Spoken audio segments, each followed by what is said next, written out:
I've been in prison for 8.5 years.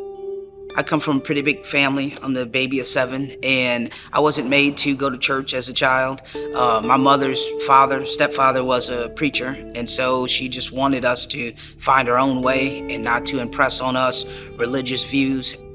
Throughout my adult life, I have went to Apostolic Pentecostal churches. I've went to Mass, and I've went to Jehovah's Witness churches. At one point, I was reading books on Zen, just any and everything that you could. I knew that I needed a connection with something that I wasn't designed to be by myself. I just was on a journey to find out who it was going to be for me.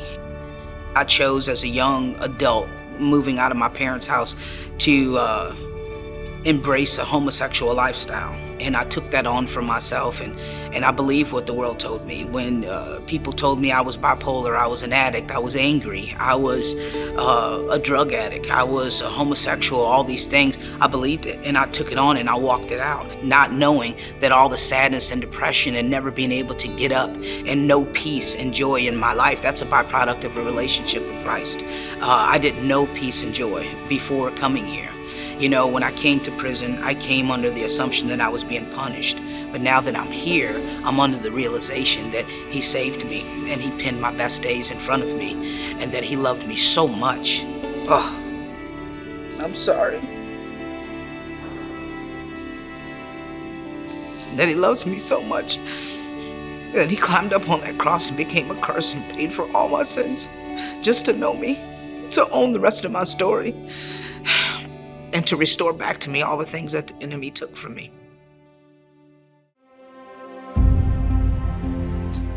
I'm grateful that I came to prison. I never thought that I would say it, but I am.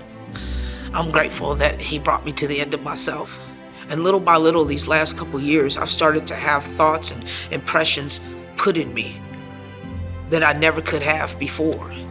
And so I think that even though I carried for over 30 years of my life this thing in me that said I'm wrong and I'm bad and I'm no good and God wouldn't want me, He's going to use every bit of it to help other people. I think that my testimony could, I don't know, but it could be important. You know, I don't believe that people are unvalued any more than I believe that they're addicts or alcoholics or are gay or anything. That's what the world tells us that we are. We are children of God. He doesn't make mistakes. It's weird because I came in here in prison really fearful, like when I leave I'll be 47, and that's almost a half a century old, and what am I going to do with myself? And since I've been here, God has put some dreams in me because I didn't have children, because of the lifestyle that I lived. And just here in the last year, He's really impressed upon me that He set me aside, that wasn't going to be my story, that I would love many children, all children as a matter of fact. My dream now is to leave this facility and become a community activist and spread love with people who are undesirable, because I felt undesirable my whole life. It starts now, giving back, telling people of the good news. Who would ever thunk that I could be used for something good? I'm an ambassador for Christ.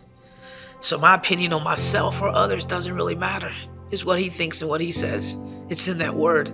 And all I have to do is just tell people about how good He is, how real He is, and how much He wants to do in and through us.